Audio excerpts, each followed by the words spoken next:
Guys, कैसे हैं आप सब? होप सभी मजे में होंगे। मैं बात करती हूँ सास की कि एक सास को माँ कभी नहीं बनना है और माँ बनने के दावे तो बिल्कुल नहीं करने। मैं भी 5 साल में सास बनूंगी, बिल्कुल बनूंगी, पर मैं सास ही रहूंगी। माँ बनने की कोशिश नहीं करूंगी। अगर मैं माँ बनने की कोशिश करूंगी तो ऑब्वियसली अगली ममता चाहेगी, और जो माँ बन गई तो उसके भविष्य का विकास कैसे कर पाऊंगी? वो सिर्फ बहू नहीं है, अपने बेटे की पत्नी है, और अपने जो पोते पोती नात आएंगे ना, उनकी माँ होगी। तो उन्हें पहले मैं बताऊंगी कि आप अभी मेरी बहू हो, और मुझे सास बनने से पहले उनकी फ्रेंड बनना होगा। फ्रेंड से पहले मुझे सास बनना होगा, और सास से पहले एक अच्छी औरत, और औरत से पहले एक अच्छी इंसान बनना होगा। अगर मैं अच्छी इंसान बन गई और मेरे भाव अच्छे होंगे उसके प्रति और उसके कल्याणकारी होंगे, न उससे ईर्ष्या होगी, न अपने बेटे को दूर होने का डर होगा, तो मैं अच्छे से, बिल्कुल अच्छे से उसके साथ अच्छे रिलेशंस बना सकूंगी एज सास बहू के। फिर मैं एक औरत बनूंगी।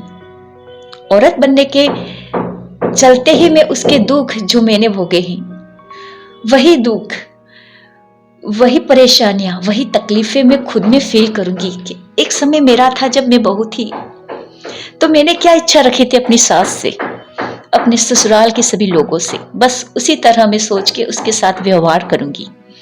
फिर बनूंगी मैं एक सास। मेरी सास कैसी थी, उन्होंने मेरे साथ कितना अच्छा व्यवहार किया था, एग्जैक्टली मैं ऐसा करूंगी। और मैं बहू थी, जब मुझे क्या इच्छाएं थी अपनी सास की, सास से वही मैं एक्सपेक्ट करूंगी। जो मैंने एक्सपेक्ट किया था वही मैं उसके साथ करूंगी। और फिर मैं बनूंगी उसकी एक विश्वासु व्यक्ति, और विश्वासु व्यक्ति के बाद एक फ्रेंड, और फिर बनूंगी सास, वापस सास बनूंगी, और फिर उसको ऐसा फील कराऊंगी कि नहीं, शी इज माई मदर।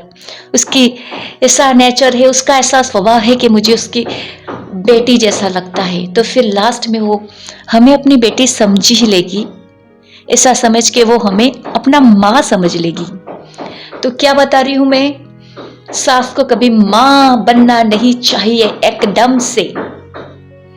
उस पे ना कंट्रोल करना चाहिए, ना उस पे ना अपने, जो भी हमारे सासू ने हमारे साथ किया है, मतलब मेरी सासू तो आजकल की बेस्ट सासू है, पर जो सासू के सासू ने या उसके सासू ने, किसी भी सासू, दुनिया की बात दुनिया की सासू ऐसी होती है, मेरे अनुभव से तो मैं बिल्कुल एक अच्छी सास को लेके बैठी हूँ।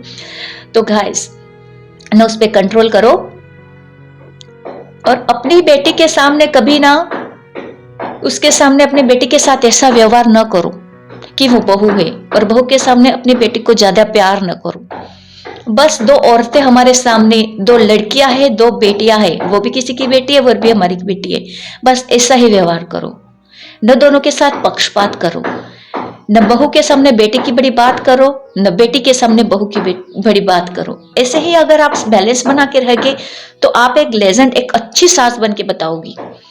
मेरे बाकी समय अभी बड़ी बातें कर रही हूँ, पर पता नहीं एक्सपेक्टेशंस कैसे हैं उनके, जो आने वाली महामूर्ति है हमारे सामने, और हम कैसे प्रस्तुत करेंगे अपने आप को, वो तो फ्यूचर ही बताएगा।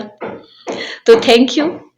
और हर एक औरत को यही इच्छा होती है कि एक औरत औरत को समझे, और सास को करना है कि अपने बेटे की बातें, वो जो पास्ट में हुआ, कभी अपनी बहू के साथ शेयर नहीं करनी है, वो अच्छी हो या बुरी हो। और शायद आपकी बहू नई नई आई है, वो बहुत सारे फैमिली छोड़ के अपने घर में आई है, तो ज्यादा एक्सपेक्टेशन नहीं रखो, ज्यादा अभिलाषा मत रखो, कि ज्यादा इच्छाएं मत रखो कि ये कर लो वो कर लो। और वो बहू आई है, पूरा घर छोड़ के हमारे काम वाली नहीं आई है, वो हमारी कुक नहीं आई है, वो अपने बेटे को वरी है, बेटे के साथ शादी की है, हमसे ज्यादा उसका हक अपने बेटों पे है, और बेटे के लिए ही आई है, तो ज्यादा एक्सपेक्टेशन नहीं रखो बहू पे। बस सिखाने की कोशिश करो कि भी अपना भविष्य अच्छे से आगे ले जा सके। तो बस गाय, सास बनने से पहले उसकी मां मत बन जाओ, पहले अच्छे व्यक्ति, अच्छी औरत, फिर अच्छी फ्रेंड, फिर अच्छी सास और फिर बनिए माँ। वो अपने आप बना लेगी माँ। Thank you.